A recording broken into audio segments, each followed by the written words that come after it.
आप देख रहे हैं अपना बिहार और आपके साथ मैं हूं विवेक। शैक्षणिक संस्थानों में ड्रेस कोड लागू करने के कर्नाटक सरकार के फैसले पर जारी सियासत अब बिहार आ पहुंची है।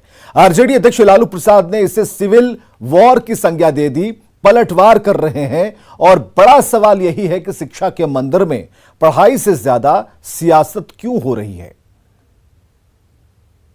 हिजाब की लड़ाई सियासत तक आई। लालू ने दिया सिविल वॉर वाला बयान। लालू के बयान पर एनडीए का पलटवार।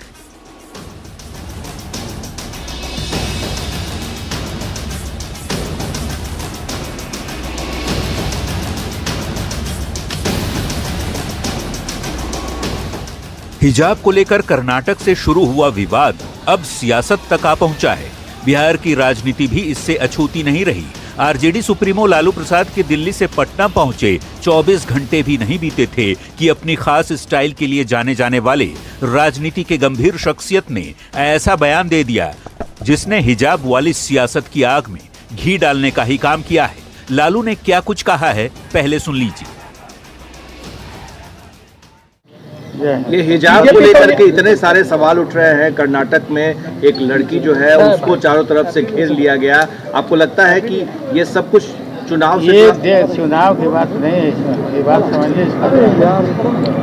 ये देश सिविल वार मोदी जी की सरकार में सिविल वार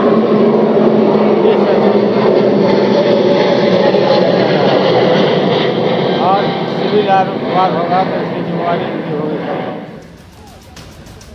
लालू कह रहे हैं कि देश सिविल वॉर की ओर बढ़ रहा है। बीजेपी में लालू को अंग्रेजों का अक्ष दिखाई देने लगा है। ऐसे वक्त में जब किसी राज्य विशेष की ओर से कोई फैसला लिया गया है, ऐसे में लालू जैसे नेता का बयान सियासी संकीर्णता को ही उजागर कर रहा है। तभी तो लालू को जवाब सत्ता पक्ष की ओर से बेहद सधे अंदाज में दिया जा रहा है।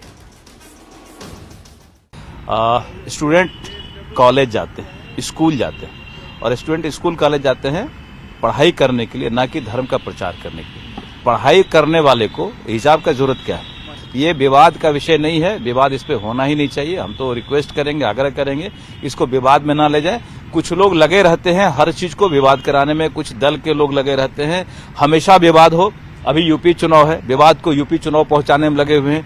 मैं एक मर्तबा फिर कर्नाटक के मुस्लिम लड़कियों और तमाम लड़कियों को यकीन दिलाता हूं कि हिंदुस्तान का आईन, हिंदुस्तान का कानून आपके साथ है। आपकी तालीम में कोई भी आड़े नहीं आएगा। आप लोग आगे बढ़िए और हिंदुस्तान के कानून ने जो बुनियादी हक दिया है मजहबी चीजों को अपनाने का, उसका भी इख्तियार आपको दिया जाएगा। कानून आपको इख्तियार देगी। अब ये भी जान लीजिए कि आखिर ये हिजाब का विवाद है क्या। दरअसल कर्नाटक सरकार ने शिक्षा अधिनियम 1983 की धारा 133 को लागू किया है। शैक्षणिक संस्थानों में सभी छात्र छात्राओं के लिए यूनिफॉर्म पहनना जरूरी है। कर्नाटक सरकार के फैसले के खिलाफ छात्रों ने जनहित याचिका दायर की है। कर्नाटक के स्कूलों में मुस्लिम छात्र छात्राओं का विरोध प्रदर्शन तेज हो गया है। हिजाब पहनी महिला के विरोध का वीडियो वायरल होने से विवाद और बढ़ गया। कर्नाटक सरकार के फैसले पर देश भर में सियासत भी तेज हो गई। जाहिर तौर पर हिजाब पर गरमाई बहस सियासत से ज्यादा निजी फायदे के इस्तेमाल के तौर पर देखा जा सकता है। शैक्षणिक संस्थानों को लेकर यदि कोई सरकार फैसला लेती है तो उसे लेकर बेवजह अपने हितों को साधने में विपक्ष जुटा है। हालांकि हिजाब पर विरोध का तरीका भी बेहद गलत है, क्योंकि जोर जबरदस्ती करने का अधिकार किसी को नहीं। 3 तलाक जैसे मुद्दे यदि सर्वसम्मति से सुलझाए जा सकते हैं तो फिर ड्रेस कोड को लेकर इतना बवाल क्यों है। न्यूज़ 18 के लिए पटना से अमित कुमार और आनंद अमृतराज के साथ ब्यूरो रिपोर्ट। तो हिजाब पर लालू प्रसाद के बयान पर बीजेपी हमलावर है और बीजेपी का कहना है कि स्कूल कॉलेज को धर्म और राजनीति का अड्डा ना बनाया जाए। ये विवाद करने वाले भारत को आईएसआई के चंगुल में फंसाना चाहते हैं, भारत को इस्लामिक स्टेट बनाना चाहते हैं। अभी छात्र एक ड्रेस में रहेंगे तो सबों में समानता आएगी, लेकिन इसको धार्मिक आधार पर बांटकर इसको गजवा हिंद और जहादी मानसिकता के लोग इसको विवाद कर रहे हैं। लालू जी बुजुर्ग हो चुके हैं और लालू जी को पहले याद करना चाहिए 74 के आंदोलन को। 74 में किस तरह कांग्रेस ने लाठियां बरसाकर उनके शरीर का एक एक पार्ट तोड़ दिया था। उसके बाद इन सब चीज़ों पर उनको बोलना चाहिए। वैसे बुजुर्ग हो गए हैं, उन पर बहुत बोलने की जरूरत नहीं है। निकाल चुके हैं तो निश्चित रूप से हम ये चाहते हैं जहां वो अपनी संस्कृति को भी फॉलो करे, अपने संस्कारों को भी लेके चले, लेकिन वहीं जब जहां पर शिक्षा की बात है, जहां आत्मनिर्भर बनने की बात है, निश्चित रूप से इन सब चीज़ों से आगे आना चाहिए। आगे बढ़ते खबरों में, लॉ एंड ऑर्डर को लेकर सीएम नीतीश कुमार ने आज बड़ी बैठक की है और अधिकारियों को साफ तौर पर दो टूक संदेश दिया है कि जब सरकार आपको हर सुविधा दे रही है तो फिर इसका रिजल्ट क्यों नहीं दिखता। मुख्यमंत्री आवास पर हुई इस अहम बैठक में नीतीश कुमार ने अधिकारियों से बेहद सख्ती से पेश आए हैं। रिपोर्ट देखिए।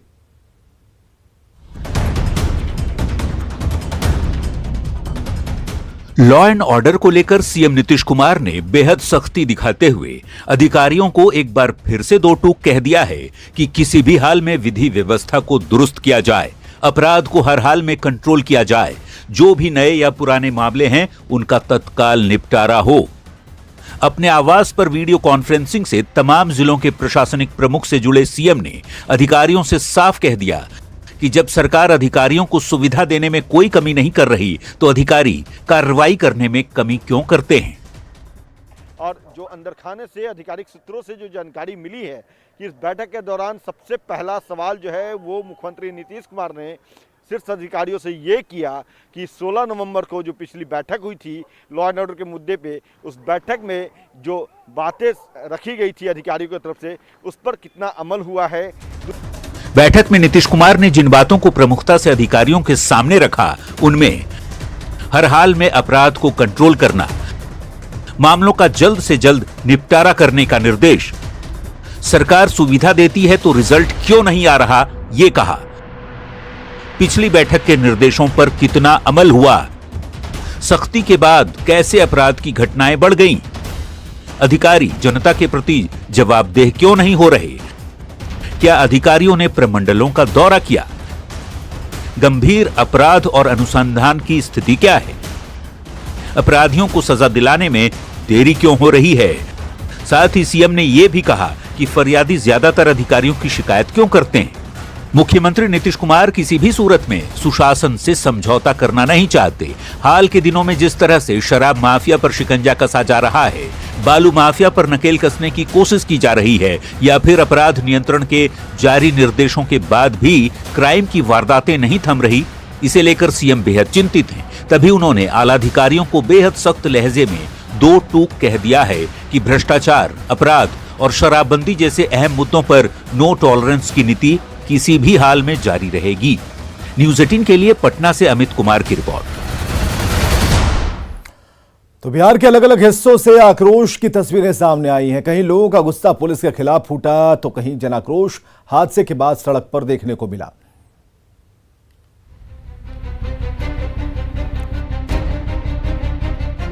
लखीसराय में मछली विवाद सुलझाने गई पुलिस टीम पर ग्रामीणों ने हमला बोल दिया, जिसमें हलसी थाना के एसआई बुरी तरह से जख्मी हो गए। बताया जाता है कि हलसी थाना क्षेत्र के पूर्वी गिद्धा और पश्चिमी गिद्धा गांव के ग्रामीणों के बीच मछली मारने को लेकर जमकर मारपीट और फायरिंग हुई, जिसकी खबर हलसी थाने को मिली और जैसे ही टीम मौके पर पहुंची, ग्रामीण आक्रोशित हो गए। हादसे के बाद से गाँव में भारी संख्या में पुलिस फोर्स की तैनाती की गई। पूर्वी गिद्धा और पश्चिमी गिद्धा गांव है, वहाँ मछली मारने को लेकर विवाद था, तो थाना गया तो थाना के पदाधिकारी पे ही वहाँ के लोगों द्वारा बल प्रयोग किया गया।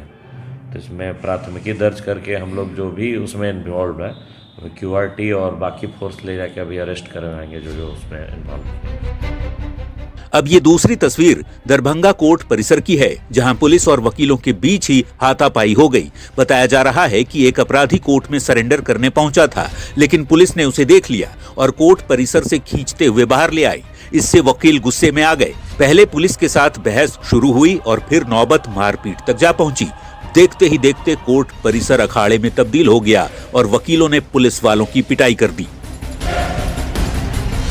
पुलिस के खिलाफ आक्रोश की तस्वीरें देखने के बाद अब आपको मुंगेर का ये नजारा दिखाते हैं, जहां शामपुर सहायक थाना क्षेत्र के नक्सल प्रभावित ऋषिकुंड में एक पिकअप वैन चालक की पीट कर हत्या करने के बाद वाहन को ही आग के हवाले कर दिया। घटना की सूचना मिलने पर मौके पर पहुंची पुलिस ने मामले की छानबीन शुरू की तो पास की झाड़ी से एक और युवक का शव मिला। प्रथम दृष्टया दूसरे युवक की भी पीट कर हत्या की आशंका जताई जा रही है। खड़गपुर डीएसपी ने दावा किया है कि मामले का जल्द खुलासा कर दिया जाएगा। आज सुबह हम लोगों को सूचना मिली कि ऋषिकुंड के पास एक पिकअप गाड़ी को जला दिया गया है और यह भी जानकारी मिली कि एक व्यक्ति को मार करके फेंक दिया गया है। मुख्यमंत्री नीतीश कुमार ने अफसरों के साथ लंबी बैठक में बेहद सख्त निर्देश दिए हैं, लेकिन ऐसी तस्वीरें शासन और प्रशासन को मुंह चिढ़ा रही हैं। उम्मीद है जल्द ही अपराध नियंत्रण की कवायद तेज कर दी जाएगी। Bureau report, news 18। भागलपुर में महिला सरपंच पर जानलेवा हमला किया गया। दरअसल जमीन विवाद में दो पक्षों में मारपीट हो रही थी। जब सरपंच वहां पहुंची तो उन पर भी हमला किया गया। 5 लोग घायल हुए हैं। भागलपुर में जमीनी विवाद में समझौता कराने गई सरपंच पर दबंगों ने हमला बोल दिया। घटना मधुसूदनपुर ओपी क्षेत्र के गनौरा बादरपुर स्थित पासी टोला की बताई जा रही है, जहां दो पक्षों के बीच जारी जमीनी विवाद में समझौता कराने गई सरपंच मीरा देवी पर दबंगों ने हमला बोल दिया और अन्य लोगों से भी मारपीट की गई। खबर के मुताबिक गांव में दो पक्षों के बीच कई साल से जमीनी विवाद था, जिसके कारण दोनों के बीच अक्सर मारपीट होती थी। तभी सरपंच जमीन विवाद को सुलझाने के लिए गई, लेकिन सरपंच के हस्तक्षेप से खफा एक पक्ष ने उन पर हमला बोल दिया और सरपंच को बचाने आए परिजनों की भी पिटाई कर दी। पीड़ितों के मुताबिक उन्होंने घटना की सूचना स्थानीय पुलिस को दी थी, लेकिन मौके पर पुलिस लेट से पहुंची। पुलिस ने पीड़ितों की ओर से दी गई शिकायत पर आरोपियों के खिलाफ मामला दर्ज कर लिया है और मामले की जांच कर रही है। बिहार में शराब के खिलाफ अभियान लगातार जारी और पटना के मनेर में कई भट्टियों को ध्वस्त किया गया है और शराब के खिलाफ अभियान लगातार जारी है। ड्रोन से निगरानी रखी जा रही है। शराब की भट्टियों को नष्ट किया जा रहा है। अरे आप लोग लेके नहीं जाने देते ना अभी। गोपालगंज में जब्त गाड़ियों में अचानक आग लग गई, जिससे अफरा तफरी का माहौल हो गया। नगर थाने की पुलिस ने जब्त गाड़ियों को एक जगह पर रखा था और ऐसे में 3 घंटे तक कोशिश होती रही और आग पर काबू पाया जा सका।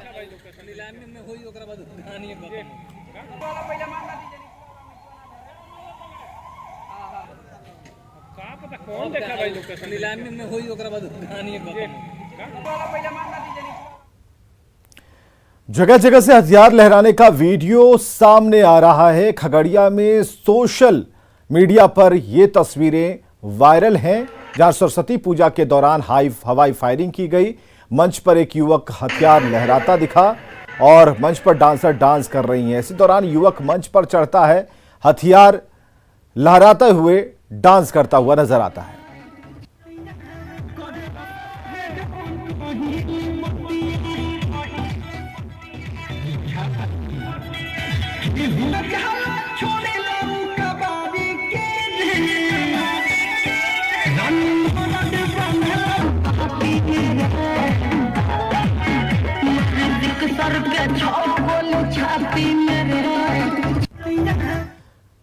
इधर बीजेपी सांसद सुशील मोदी ने दिल्ली में रेल मंत्री अश्विनी वैष्णव से मुलाकात की और आरआरबी के परीक्षार्थियों की कई मांगों को उनके सामने रखा। खासतौर पर मेडिकल स्टैंडर्ड को पहले जैसा रखने, डॉक्यूमेंट वेरिफिकेशन के लिए सीट के मुकाबले 1.5 गुना छात्रों को बुलाने और इस साल जारी किए गए ईडब्ल्यूएस सर्टिफिकेट स्वीकार करने संबंधी ज्ञापन दिया है। आरआरबी के परीक्षार्थी छात्रों, बहनों और भाइयों, आज भारत सरकार के रेल मंत्री श्री अश्विनी वैष्णव जी से रेल भवन में मेरी उनसे मुलाकात हुई और आपकी 3 मांगों के बारे में विस्तार से चर्चा हुई है। पहली आपकी मांग थी कि ग्रुप डी में जिन 7 ग्रुप्स के मेडिकल स्टैंडर्ड को अचानक 2022 में बदल दिया गया, उसको 2019 के अनुरूप रखा जाए।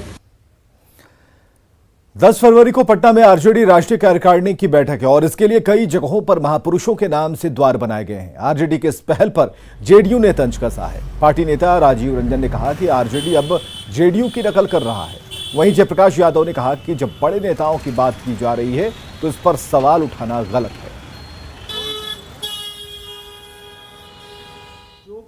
हम लोगों की पार्टी की विचारधारा है, जो हमारी कार्यशैली है, उसकी नकल करने की कोशिश है। बड़ा सवाल ये है कि जिस पार्टी के अंदर आंतरिक लोकतंत्र नहीं हो, जहां परिवारवाद का बोलबाला हो, जो महापुरुष को याद नहीं करे, जो पुरखों को याद नहीं करे, ऐसे लोग को जो है लानत है। इसलिए कि पुरखों को तो हम याद करेंगे ही, हम क्या जो है अपने पुरखे का मतलब हुआ अपने बाप दादे। गोपालगंज सदर अस्पताल के आईसीयू की मशीनें जंग खा रही हैं, लेकिन स्वास्थ्य विभाग लापरवाह है। 2013 में सदर अस्पताल में आईसीयू का उद्घाटन हुआ और यहां कई महंगी मशीनें लगाई गईं, लेकिन कुछ दिनों बाद ही यहां इलाज बंद हो गया। विभागीय जो लोग हैं उनके मुताबिक आईसीयू चलाने के लिए एक्सपर्ट की जरूरत होती है, लेकिन अस्पताल में ऐसे किसी टेक्नीशियन या फिर डॉक्टर की तैनाती नहीं है, जिससे मरीजों का इलाज नहीं हो पा रहा। हालांकि सिविल सर्जन का कहना है कि आईसीयू चालू है, मरीज आने पर इलाज किया जाता है। यहाँ के मरीज दूसरा जगह जाते हैं, गोरखपुर रेफर कर देते हैं, ठीक से देखभाल नहीं करते, डॉक्टर उपलब्ध नहीं रहते हैं। आईसीयू बंद नहीं है। आईसीयू लायक पेशेंट जब आता है तो उसमें काम होता ही है, उसमें सारा स्टाफ पोस्टेड है, सब कुछ डॉक्टर भी पोस्टेड हैं, सब काम होता है। लेकिन जो आईसीयू लायक पेशेंट है वो नहीं आता है, जो ये इमरजेंसी में ही इलाज हो जाता है। बाहर पेशेंट वही जाता है जो गंभीर होता है।